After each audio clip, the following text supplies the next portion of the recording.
Assalamualaikum warahmatullahi wabarakatuh. Selamat berjumpa dalam perkuliahan Sains dan Al-Quran. Lebih spesifiknya, saya beri judul Integrasi Sains dan Al-Quran bersama saya, Hasim Danuri. Allah Subhanahu wa Ta'ala bersumpah di dalam Al-Quran tentang apa yang datang pada malam hari, sebagaimana firman-Nya, A'udzu billahi minasyaitonir rajim. Bismillahirrahmanirrahim. Was-samaa'i wat-tariq. Wa ma adraka mat-tariq. An-najmu as-saqib. In kullu nafsin lamma 'alaiha hafiz. Yang artinya, demi langit dan yang datang pada malam hari, tahukah kamu apakah yang datang pada malam hari itu? Yaitu bintang yang cahayanya menembus. Tidak ada suatu jiwa pun, melainkan ada penjaganya. Jadi, ketika Allah bersumpah dengan sesuatu, maka keberadaannya sangat nyata. Namun, orang mengira bahwa bintang-bintang yang di langit ini dikiranya lebih kecil dari bumi. Ternyata, bila kita perbandingkan ukuran bumi dengan Venus, maka ukurannya hampir sepadan. Mars, Merkuri, dan Pluto memang lebih kecil, tapi tidak sekecil apa yang dibayangkan oleh orang pada umumnya. Mari kita perbandingkan bumi dengan Jupiter. Maka bumi bagikan kelereng kecil di samping bola yang sangat besar. Jadi dari perkuliahan ini saya ingin menunjukkan bahwa ketika bumi yang menurut kita sangat besar, ternyata bila kita bandingkan dengan bintang-bintang yang ada di langit, maka bumi sangat kecil. Artinya, kalau bumi saja yang besar itu kecil dibandingkan alam semesta, maka bagaimana penghuninya? Sangat-sangat kecil dan sangat-sangat lemah dan sangat-sangat tidak berkemampuan, kecuali karena dengan izin Allah Subhanahu wa Ta'ala. Ketika Jupiter kita perbandingkan dengan matahari, betapa kecilnya Jupiter. Apalagi bumi, apalagi penghuninya. Sangat-sangat kecil. Ini dalam ukuran skala manusia, ketika matahari dengan ukuran seperti ini, maka bumi hanya satu titik kecil. Dan Jupiter yang tadi sangat besar, sekarang menjadi kecil. Dan apakah matahari itu merupakan planet yang terbesar? Ternyata tidak demikian. Arcturus itu jauh lebih besar dari matahari. Jadi mungkin yang disebut dengan An-Najmu as-Saqib, bintang yang sangat terang, karena letaknya sangat jauh, tetapi ukurannya sangat besar dan memancarkan cahaya, maka kelihatan menjadi kecil. Ada yang lebih besar lagi, yaitu Antares. Adalah bintang ke-15 yang paling terang di angkasa. Jaraknya lebih dari 1000 tahun cahaya dari bumi. Nah, ini size comparison of star. Ini adalah Arcturus, ini Pollux, ini Sirius, dan yang paling kecil ini adalah The Sun atau matahari. Kalau matahari yang begitu besar saja tampak kecil ketika dijajarkan dengan Arcturus, maka bagaimana bumi? Bagaimana bumi? Artinya kita adalah makhluk-makhluk Allah yang sangat kecil dan sangat lemah. A'antum asyaddu khalqan amis sama banaha rafa'a samkaha wa sawaha wa ahtasha lailaha wa akhraja duhaha wal ardu ba'da dzalika dahaha, dan seterusnya. Bumi berwarna biru. Sekarang kita akan menyoroti warna biru pada bumi bila dibandingkan dengan planet-planet lain. Ternyata isinya adalah air. Apa keistimewaan air dibandingkan dengan yang lain? Nah, ini Ternyata inilah yang nanti kita akan sampai pada hikmah air yang dominan pada bumi ini merupakan sumber kehidupan. Perintah memperhatikan air Allah sebutkan dalam surat 56 ayat 68 sampai 69. A'udzubillahi minasyaitonirrajim. Bismillahirrahmanirrahim. Afara'aytumul ma'al ladzi tashrabun a antum anzaltumuhu minal muzni am nahnul munzilun law nasya'u ja'alnahu ujajan falaula tashkurun. Maka apakah kamu tidak memperhatikan air yang kamu minum? Kamukah yang menurunkannya? Atau kamikah yang menurunkannya dari awan? Kalau kami kehendaki, niscaya kami jadikan dia asin. Maka mengapa kamu tidak bersyukur? Ini ada 3 ayat tentang Al-Quran. Yang pertama tentang air, maksud saya. Yang pertama tentang keberkatan air. Dan kami turunkan dari langit air yang penuh berkah. Lalu kami tumbuhkan dengan air itu pohon-pohon dan biji-biji tanaman yang diketam. Yang kedua adalah tadi yang sudah kita baca, apabila air hujan menjadi asin, kenapa kamu tidak bersyukur? Insya Allah dengan memahami sifat-sifat air, kita akan bertambah syukur kehadirat Allah Subhanahu wa Ta'ala. Dan yang terakhir, yang pamungkas dari surat Al-Mulk ayat ke-30. Terangkanlah kepadaku jika sumber air kamu menjadi kering, maka siapakah yang akan mendatangkan air yang mengalir bagimu? Mungkinkah sekutu-sekutu yang disembah oleh manusia bisa mendatangkan air ketika sumber air menjadi kering? Sampailah kita untuk menerangkan mengapa air disebut oleh Allah penuh berkah. Dalam surat Qaf ayat ke-9. Wa nazzalna minas samaa'i ma'am mubaraka fa ambatna bihi jannati wa habbal hasid. Dan kami turunkan dari langit air yang berkah. Lalu kami tumbuhkan dengan air itu pohon-pohon dan biji-biji tanaman yang diketam. Yang pertama karena air bumi menjadi sejuk. Jadi ternyata air punya keistimewaan, yaitu memiliki titik didih yang tinggi pada tabel ini. Perhatikan di sini ada melting point, ini titik beku 0 derajat Celcius air. Boiling point adalah titik didih pada 100 derajat Celcius. Dan heat of vaporization atau panas kalori yang diperlukan untuk membuat 1 gram air menjadi mendidih. Diperlukan 2260 Joule per gram. Bandingkan dengan cairan-cairan lain. Misalnya di sini etanol. Titik bekunya minus 117 derajat Celcius. Titik didihnya 78 derajat Celcius. Hanya diperlukan panas 854. Dan yang lainnya lebih kecil lagi. Jadi ini yang membuat bumi menjadi sejuk. Yang air penuh berkah. Karena dengan adanya air di permukaan bumi, ketika bumi terkena cahaya matahari, maka panas matahari banyak sekali diserap oleh air untuk mengubah dari air menjadi uap. Sehingga angin yang berhembus dari laut ke pulau-pulau itu menjadi sejuk. Apa jadinya jika lautan itu isinya etanol? Maka bumi sangat panas. Yang kedua, karena air, maka biji-bijian bisa tumbuh. Kenapa demikian?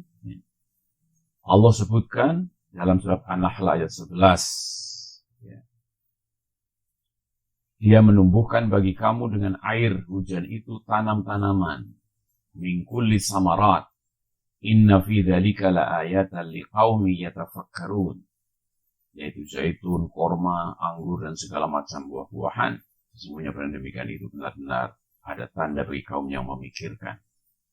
Ini biji tanaman itu tumbuh antara lain karena molekul air yang kecil namun titik didihnya tinggi dan tidak asin.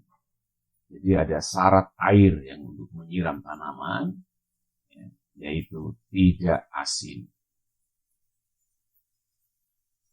Dalam tanaman pisang ini akan mati bila disiram dengan air hujan. Demikian juga biji kelapa tidak akan menjadi tunas kelapa kalau disiram dengan air garam. Karena itu, walaupun ini di pantai, tapi tunas kelapanya itu tidak bisa tumbuh kalau terkena air rob. Dia akan mati. Demikian juga tanaman pisang, demikian juga padi, pantura akan mati semuanya. Ini juga rumput-rumput akan mati bila terkena air garam. Maka sapi pun akan punah, akan mati bila air hujan itu menjadi asin. Jadi tanaman itu bisa tumbuh karena air hujan yang tidak asin dan molekul air yang kecil.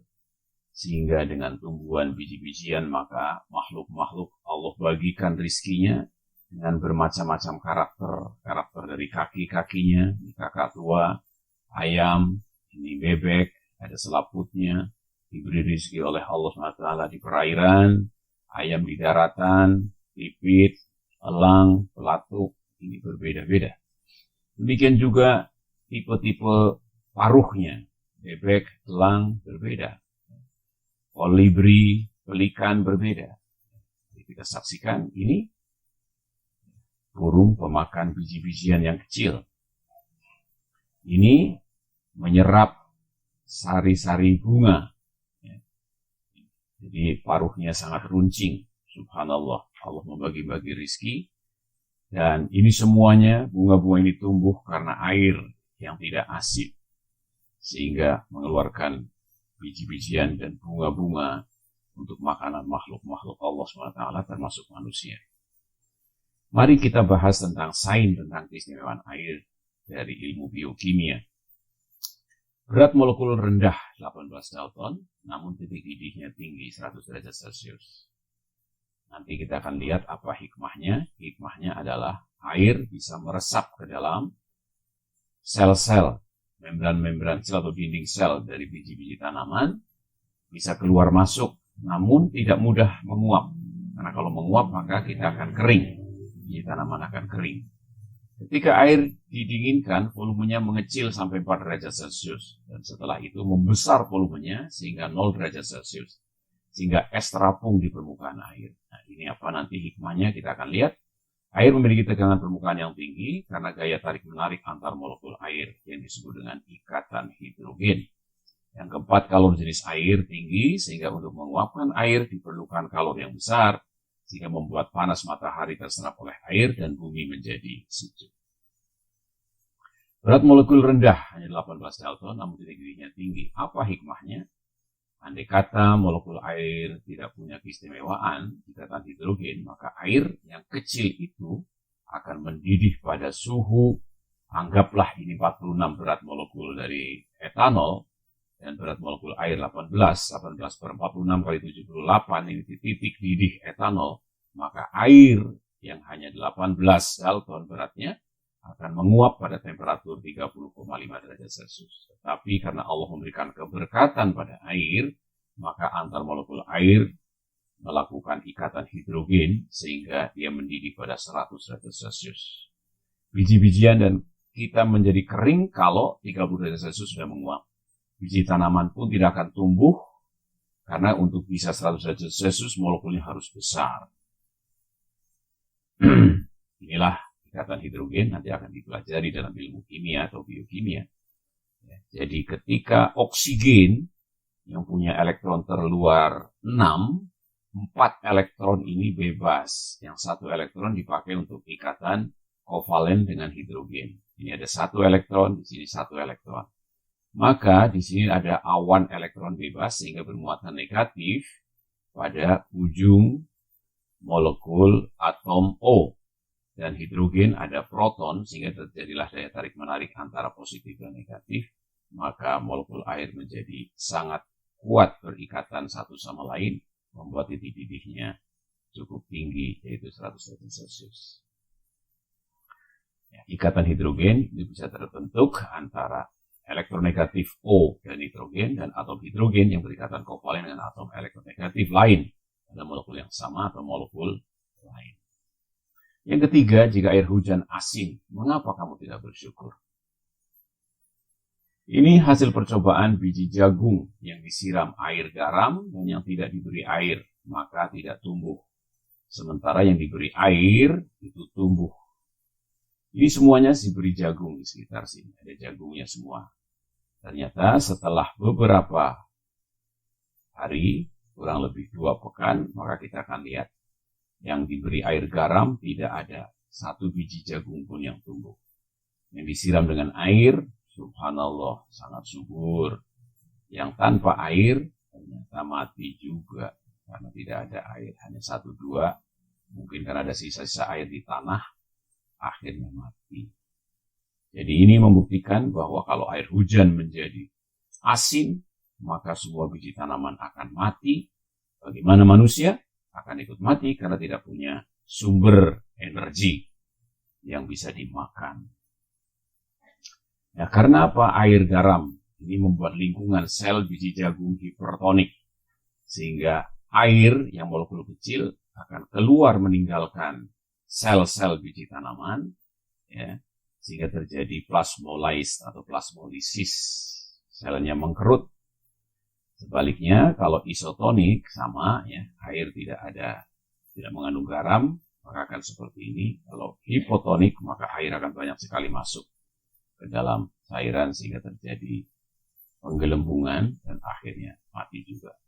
Jadi yang paling baik adalah isotonik. Yang keempat, karena air es terapung, ikan bisa hidup di bawah lapisan es. Nah, sifat anomali air, para ahli fisika, ahli kimia mengatakan air itu punya sifat yang berbeda dari cairan-cairan yang lain, yaitu pada temperatur 4 derajat Celcius, volumenya membesar sampai 0 derajat Celcius dan seterusnya. Es terapung di atas air. Kita bisa saksikan sendiri ketika kita memasukkan air dalam gelas, kemudian kita masukkan dalam freezer, maka akan terjadi proses pembentukan es, dan es itu dimulai pembentukannya dari permukaan. Dan ini hikmahnya, ikan bisa hidup di bawah es, di laut dan di kutub utara maupun kutub selatan. Air tidak membanjiri pulau-pulau. Ini grafik anomali air. Kita bisa saksikan di sini ketika temperatur, ini adalah suhu, ini adalah volume, temperatur diturunkan, maka volume air akan mengecil sampai 4 derajat Celcius. Dan setelah itu, kalau diturunkan terus, ternyata volumenya membesar. Sehingga es ada di permukaan air dan terapung. Maka inilah hikmahnya, ya, hewan-hewan bisa hidup di atas permukaan es, dan ikan bisa selamat di bawah laut. Rabbana ma khalaqta hadza batila subhanaka faqina adzaban. Sekian, terima kasih. Assalamualaikum warahmatullahi wabarakatuh.